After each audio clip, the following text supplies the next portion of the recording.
Amados ouvintes, aqui estamos e queremos saudá-los com a paz do nosso Senhor Jesus Cristo.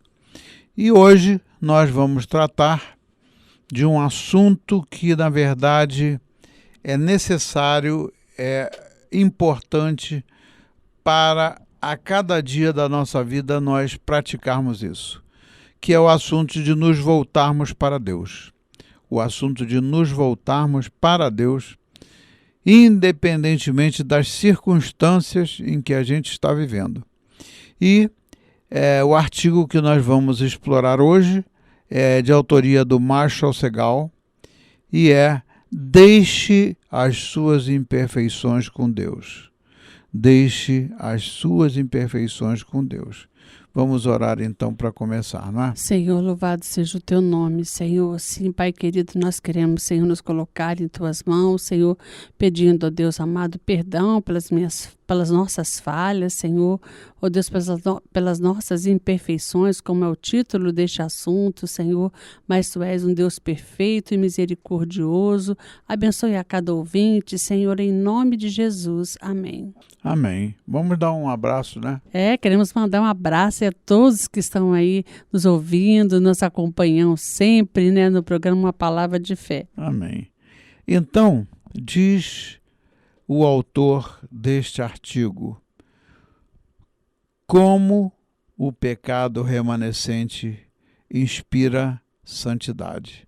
É um negócio meio estranho a gente refletir, né, sobre isso. Como é que o pecado remanescente que existe na nossa vida durante o nosso processo de santificação, como é que ele pode inspirar a santidade?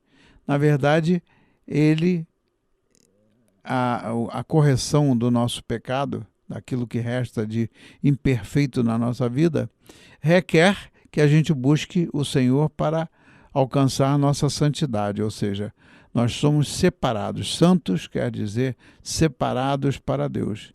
Então, o pecado, ainda que nós sejamos já convertidos, mas o nosso pecado durante o nosso tempo da vida, ele nos inspira ou nos leva a buscar a santidade. Então, para um povo perdoado, diz o autor, ainda pode ser terrivelmente difícil lidar com a nossa imperfeição. Falávamos sobre isso ontem no culto lá da Rua da Quitanda, quando estávamos falando da vida de Jó.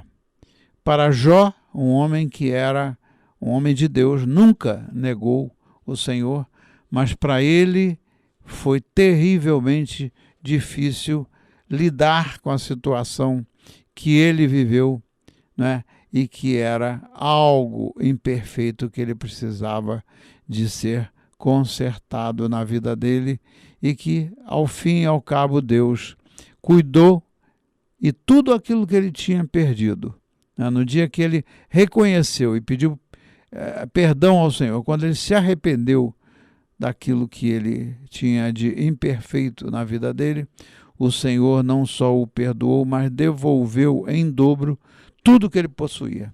Maravilha, né? Então, o autor diz, pode ser frágil e fraco em lidar com o fato de que, embora redimido, eu ainda sou profunda e penetrantemente imperfeito. Só não se dá conta de que nós somos imperfeitos aqueles que não estão ainda nas mãos do Senhor e não estão ainda guiados pelo Espírito Santo de Deus. Por quê? Porque muitas e muitas pessoas se acham perfeitas, se acham ótimas, não é? O Jó, por exemplo, que ele era um homem que tratava das pessoas pobres, ele cuidava dos aflitos, etc. Ele praticava boas obras, não tinha dúvida, mas as boas obras não são, na nossa vida, suficientes, não são aquilo que nos leva a alcançar a nossa santificação. As boas obras são testemunho da nossa fé, mas nós só chegamos ao Senhor e só chegamos à salvação por meio do sacrifício que foi feito pelo nosso Senhor Jesus Cristo lá naquela cruz. Então o autor diz: minhas imperfeições restantes diariamente perturbam e corrompem os meus pensamentos, as minhas decisões e as minhas conversas. Se a gente parar para ver e analisar certas atitudes nossas, né, as nossas imperfeições que ainda remanescem na nossa vida, elas podem corromper os nossos pensamentos, corromper as nossas decisões, corromper as nossas conversas, e aí, obviamente, que nós não estamos caminhando de acordo com o que o Senhor quer. Então, há uma pergunta que o autor coloca que diz o seguinte: como você reage quando é forçado a ver os mesmos pecados no espelho novamente? Aqueles que você já confessou, lutou e até mesmo superou, apenas para ter que se levantar, confessar e lutar novamente. Parece que é uma utopia, e muita gente pensa que, pelo fato de já ter confessado os seus pecados, pelo fato de já ter se arrependido em relação a alguma coisa na sua vida, há muita gente que pensa que, por isso, não vai mais repetir aquele pecado. E os pecados que são a pressão da carne ou as paixões da carne tendem verdadeiramente a se repetir. E, obviamente, que o que nós precisamos é de buscar o Senhor novamente, pedir perdão novamente, né, para que chegue o momento em que o Senhor nos limpe por completo daquele específico pecado. Vou dar um exemplo. Pessoas que mentem, ou às vezes falam uma mentirinha pequenininha ou uma mentirona grande, né? Mas que um dia se arrependem, param de mentir, né? E depois, mais tarde, voltam por uma pressão, seja da cultura ou seja do ambiente em que a pessoa vive, acaba mentindo, né? E o pecado ele pode acontecer por ação ou por omissão. Às vezes, quando você está em meio a uma conversa, a uma situação com uma determinada pessoa, às vezes a gente omite alguma coisa que a gente não deveria omitir, às vezes a gente deixa de falar o que deveria falar, e isso é pecado por omissão. Então não é só quando a gente mente, é quando a gente se omite e a nossa omissão acaba soando como uma mentira, pelo fato da gente ter ouvido alguma mentira, e por não contestar a mentira, a gente acaba implicitamente concordando. Se a gente não contestou, o que a gente fez? A gente concordou. E isso é o pecado por omissão, é quando a gente não combate aquilo que tem que ser combatido como pecado. Então o autor diz assim: ao traçar nossos caminhos estreitos para a glória, Deus permitiu que a imperfeição seria nossa companheira constante, né? Ou seja, a imperfeição é algo indesejado para nós. Aí o autor acrescenta: quando digo imperfeição, não estou falando do pecado impenitente. O pecado impenitente deve nos perturbar até que nos arrependamos genuinamente e recebamos a misericórdia da parte do Senhor, né? Então, deve nos enervar o suficiente para nos manter acordados à noite.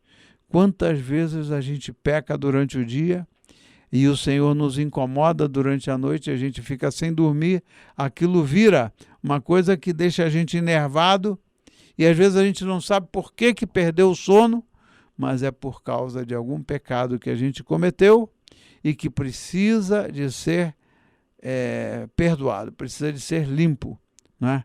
E para isso o Espírito Santo em nós, ele faz esse papel de nos levar abrir a nossa mente para o que a gente fez de errado, e aí então a gente se dá conta que precisa de pedir perdão, né? Então, ele continua a dizer que o pecado, ele pode até arruinar a nossa saúde mental.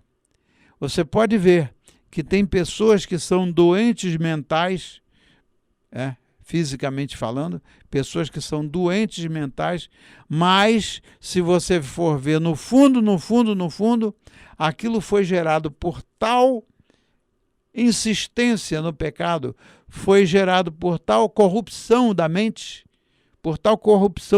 e do coração, que a pessoa acaba ficando doente mental. Uma das graves doenças mentais, que muita gente não enfatiza, é a gente não se dá conta de que repetir a mentira acaba virando o quê? Uma doença. Porque você já não faz mais conscientemente.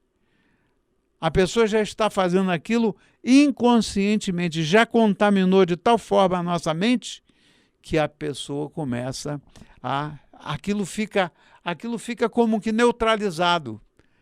Aquilo não aborrece mais, aquilo não incomoda mais. Então, só aqueles que estão vivendo no Senhor é que eles podem ter a saúde mental e a saúde espiritual. Uma coisa está ligada com a outra. Só aquele que está em Cristo e com a orientação e seguindo o Espírito Santo de Deus é que podem ser livrados das doenças espirituais e das doenças mentais. O que mais diz o autor, irmã? Quem pratica o pecado é do diabo.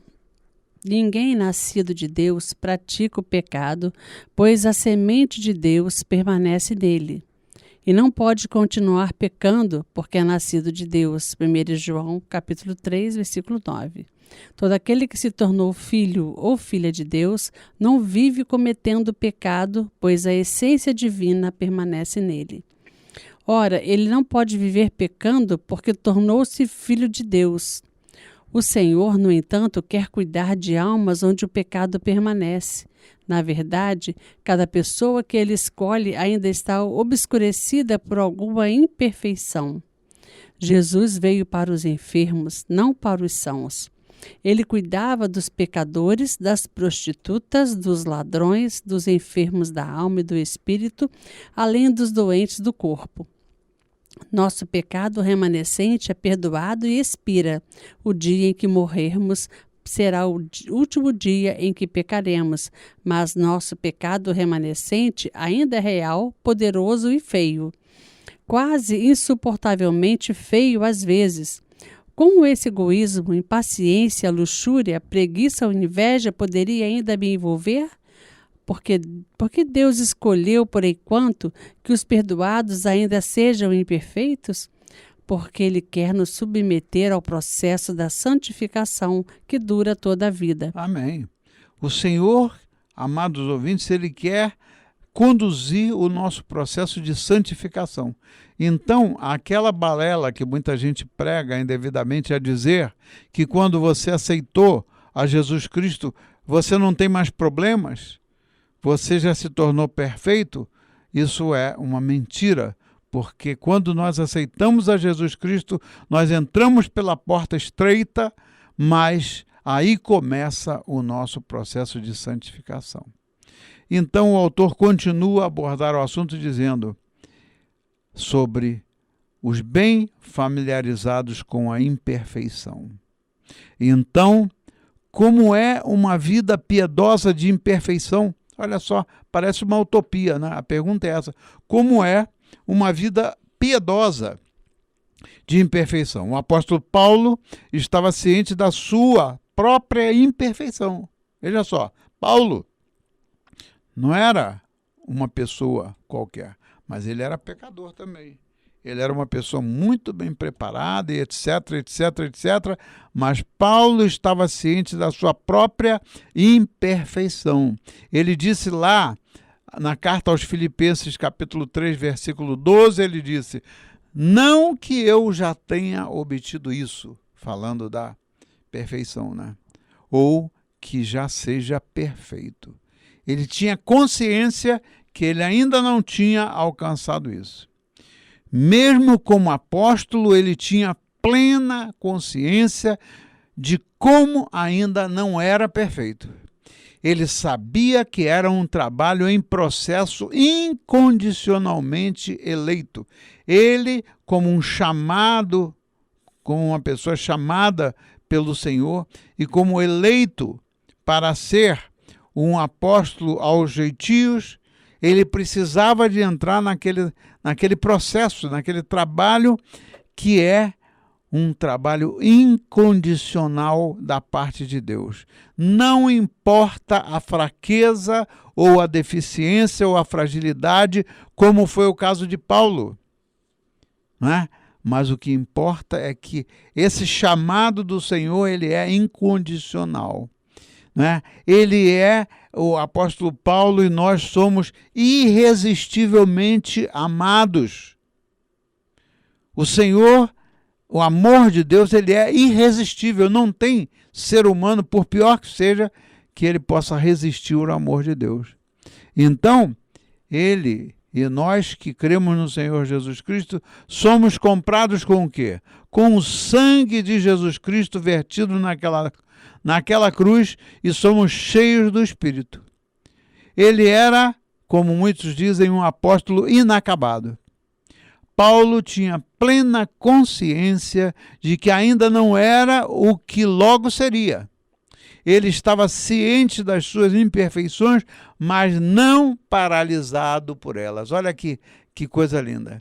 Ele estava ciente das imperfeições dele, mas ele nunca se deixava ser parado pelas imperfeições. Quantas pessoas desistem no meio da tragédia, no meio da situação crítica pelas quais as pessoas passam? Quantas delas desistem de buscar o Senhor?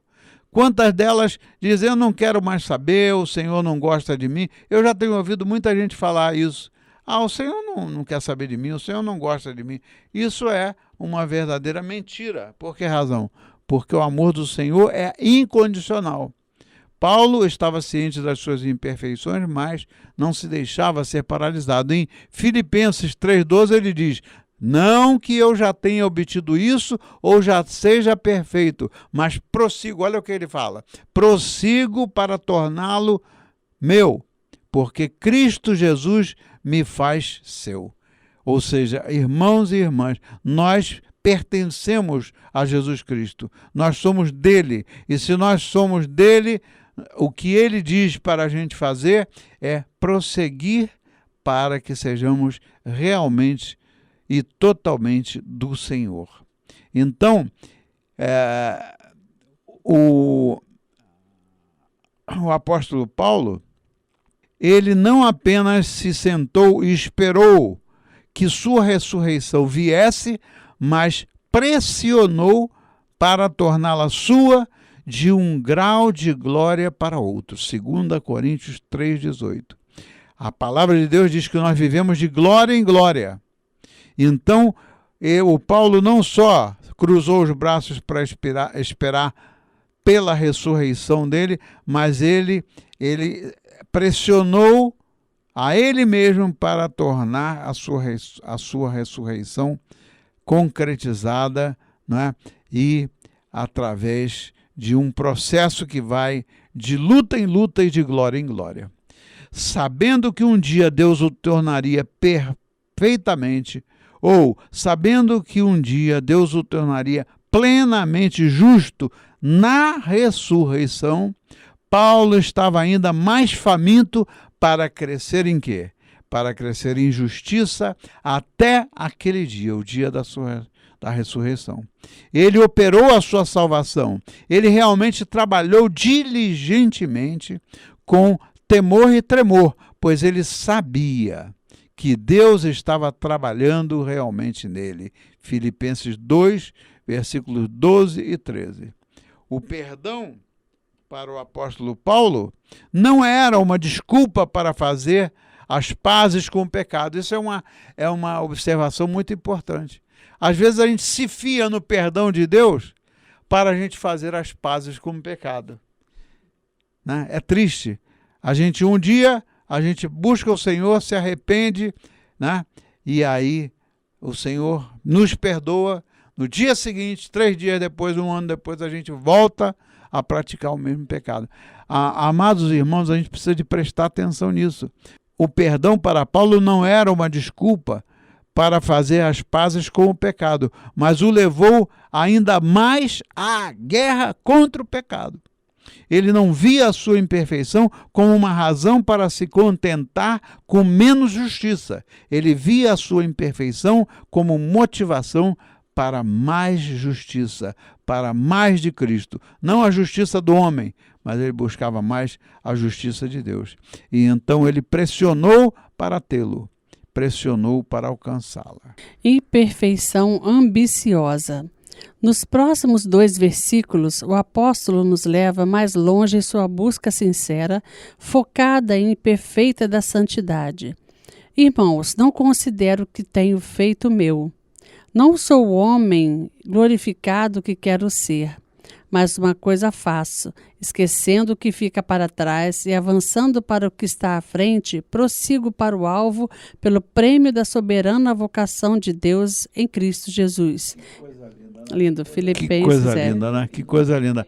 Ele não para, ele prossegue, né? Ele prossegue avançando para o que está à frente. A gente não pode, amados irmãos e ouvintes, a gente não pode viver no passado.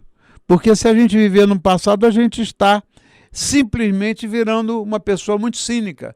Porque o passado vira uma justificativa para a gente ficar repetindo, né? Exatamente, naquele círculo vicioso. Então esse versículo está em Filipenses 3, 13 e 14. O que ele faz diante de todas as suas muitas imperfeições? Ele pressiona, esquecendo o que está para trás e avançando para o que está à frente, sigo em frente. Esta é uma imagem da imperfeição piedosa e ambiciosa em Cristo, não se apegando a um senso de justiça própria ou chafurdando no poço da autopiedade, mas pressionando para conhecer mais de Cristo, para desfrutar mais de Cristo, para viver mais como Cristo. Pressionar é inevitavelmente desconfortável. Significa encontrar e superar a resistência. A mesma palavra é usada no mesmo capítulo para perseguição. Filipenses 3:6. Essa busca da santidade é uma busca constante e às vezes agressiva, uma busca resiliente e uma busca determinada. Não é surpreendido pela oposição ou desfeito pelos contratempos. É um esforço para frente, diz ele. Ele continua dando o próximo passo em direção à piedade, mesmo quando os passos às vezes parecem pequenos, lentos ou tortuosos. Essa determinação de seguir em frente é esclarecida e intensificada por 3 mentalidades que mudam a vida: um esquecimento disciplinado, um desejo focado e uma ambiciosa sensação de segurança. Agora veja só que coisa linda, né? Ele não se apegava a um sentido de justiça própria. Veja lá a evolução da vida de Jó, que o que ele mais valorizava era aquilo que ele fazia. Ele realmente fazia boas obras pelos aflitos e pelos pobres, e ele se orgulhava de que as pessoas procuravam por ele para buscar a ajuda dele, né? Mas no final das contas ele caiu na realidade porque o Espírito Santo de Deus o levou a entender que aquilo que ele fazia não era uma justiça própria, que ele devia buscar a justiça de Deus e não a justiça própria. Outra coisa que o autor fala muito interessante é que essa busca da santidade é uma busca constante e às vezes agressiva, né? E ela não é para nós nos surpreendermos, ela não é para nós nos surpreendermos pela oposição ou desfeito pelos contratempos. Os contratempos não podem nos levar a justificar a nossa atitude para não buscarmos olhar e caminhar para tempo, para alcançarmos a mudança de vida que o Senhor se propõe a fazer por nós. Amém? Esquecimento disciplinado. Não costumamos associar esquecimento com fidelidade. No entanto, Paulo diz que segue em frente, esquecendo-se do que fica para trás e avançando para o que está à frente. A palavra para esquecer é a mesma palavra usada em Mateus 16, quando os discípulos se esqueceram de levar pão em uma de suas viagens com Jesus. Mateus 16:5. O esquecimento de Paulo, no entanto, não é acidental, é deliberado. Veja só. É muito importante isso. Eu quero crer que esse assunto nós vamos ter que seguir, amados ouvintes, com este assunto no programa de amanhã. Por que razão? Porque é muito importante nós estarmos conscientes de que não temos desculpa ou não podemos nos fazer de coitadinhos. Eu sou um coitadinho. Isso não é uma justificativa para a gente não chegar onde o Senhor quer. Amém? Então vamos orar? Senhor, nós queremos louvar o Teu nome, Senhor, te agradecer, Senhor Jesus, por termos até aqui trazido este assunto, Senhor, tão maravilhoso, Pai. Senhor, e primeiramente, Senhor, nós queremos obedecer a Ti, Senhor, porque o Senhor disse mesmo que sede santos como eu sou santo. Em nome de Jesus, amém.